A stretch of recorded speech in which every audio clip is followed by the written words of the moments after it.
Just last week, India conducted a series of nuclear explosive tests. 18 मई 1974 सुबह 8:05 पर जब राजस्थान के पोखरण की गर्मरेत भारतीय वैज्ञानिकों की सफलता का घोष करने आसमान को छू रहा था, उस समय मिशन के जनक डॉक्टर रमन्ना अपनी खुशी की अतिरेक में औंधे मुंह पोखरण की गर्मरेत पर गिरे पड़े थे। नमस्कार, प्रतिध्वनि में आपका स्वागत है। मैं हूं रमन कुमार। अमृत महोत्सव के इस मास में कहानी भारतीय परमाणु वैज्ञानिकों की एक और सफलता की, जिसने सुरक्षा परिषद के परमाणु शक्ति संपन्न 5 देशों के एकाधिकार को धत्ता बताते हुए अपनी सफलता का इतिहास रचा था।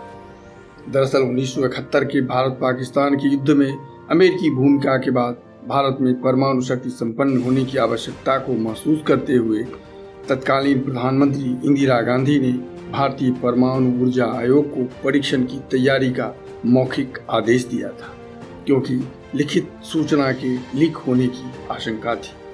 आखिर 13 मई 1974 को परमाणु ऊर्जा आयोग के अध्यक्ष डॉक्टर होमी शेखना की देखरेख में परमाणु वैज्ञानिकों के 75 सदस्यीय दल ने परमाणु डिवाइस को असेंबल करना शुरू किया और 14 मई की रात डिवाइस को अंग्रेजी के एल अक्षर की शक्ल में बने सॉफ्ट में पहुंचा दिया गया। अगले दिन अपने तय कार्यक्रम के तहत वे प्रधानमंत्री श्रीमती इंदिरा गांधी से मिलने दिल्ली पहुंचे और उन्हें बताया कि डिवाइस को सॉफ्ट में पहुंचा दिया गया है और अब हमें यह मत कहा जाए इसे बाहर निकालो, क्योंकि यह अब संभव नहीं होगा। प्रधानमंत्री की अनुमति लेकर वे फिर परीक्षण स्थल पोखरण पहुंचे और अपनी टीम के सदस्यों को जमा कर पूछा, यदि यह परीक्षण असफल होता है तो हम में से किसका गला काटा जाना चाहिए। डिजाइनर राजगोपाल चिदम्बरम ने अपना नाम सुझाया तो टीम के नेता वी.के. एंगर ने आश्वस्त करते हुए कहा था, इसकी नौबत नहीं आएगी। यदि यह मिशन असफल होता है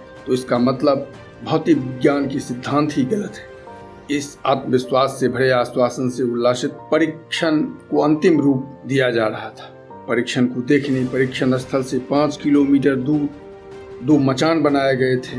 18 मई को एक मचान पर डॉक्टर होमी शेखना, डॉक्टर राजा रमन्ना, तत्कालीन सेनाध्यक्ष जनरल वेबू, DRDO के अध्यक्ष वी.डी. नाग चौधरी, टीम के उपनेता P K. Iyengar, lieutenant colonel V.P. Sabharwal मौजूद थे।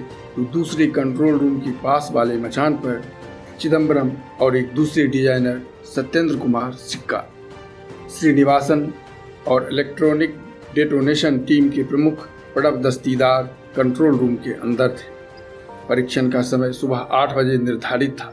करीब 1 घंटा पहले अंतिम जांच को वैज्ञानिक वीरेंद्र सिंह सेठी परीक्षण स्थल से जब कंट्रोल रूम लौटने को अपना जीप स्टार्ट करना शुरू किया तो कई बार प्रयास के बाद जीप ही स्टार्ट नहीं हुई और वहां से 2 किलोमीटर वे पैदल भागते हुए कंट्रोल रूम पहुंचे।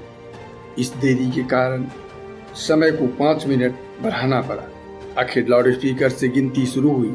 शेखना और रमन्ना ने ट्रिगर दबाने को प्रणब दस्तीदार को अधिकृत किया।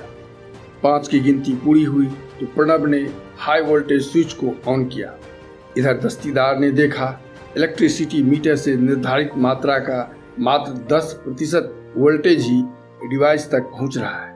उन्होंने हड़बड़ाकर इसे रोकने को चिल्लाया, पर दस्तीदार समझ रहे थे कि सॉफ्ट के अंदर अधिक आर्द्रता के कारण रीडिंग गलत दिख रही।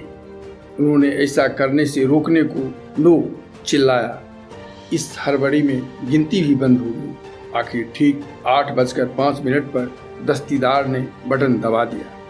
उधर गिनती बंद हो जाने के बाद मचान पर डॉक्टर शेखना और डॉक्टर रमन्ना ने समझा परीक्षण को रोक दिया गया है। वेंकटेशन, जो लगातार इस दौरान विष्णु सहस्त्र नाम का जाप कर रहे थे, ने भी अपना पाठ रोक दिया। उन्हें भी लगा कि उन सबों की मेहनत पूरी तरह विफल साबित हुई कि तभी रेत का एक गुबार जमीन से उठा।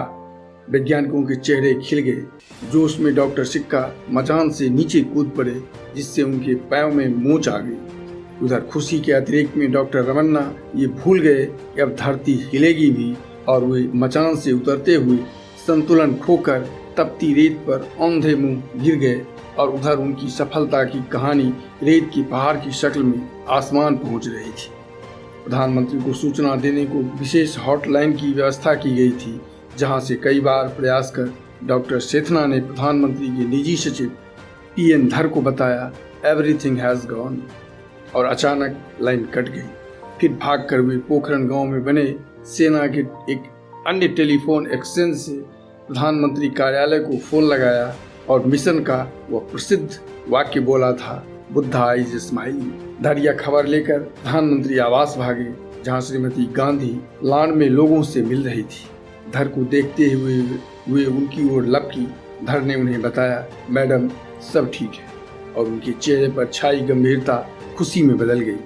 फिर ठीक 9 बजे आकाशवाणी के प्रसारण को बीच में ही रोककर देश दुनिया को यह सूचना दी गई, आज सुबह 8:05 पर भारत ने पश्चिमी भारत के एक अज्ञात स्थान पर शांतिपूर्ण कार्यों के लिए एक परमाणु परीक्षण किया है। तो यह थी भारतीय वैज्ञानिकों की सफलता की एक कहानी।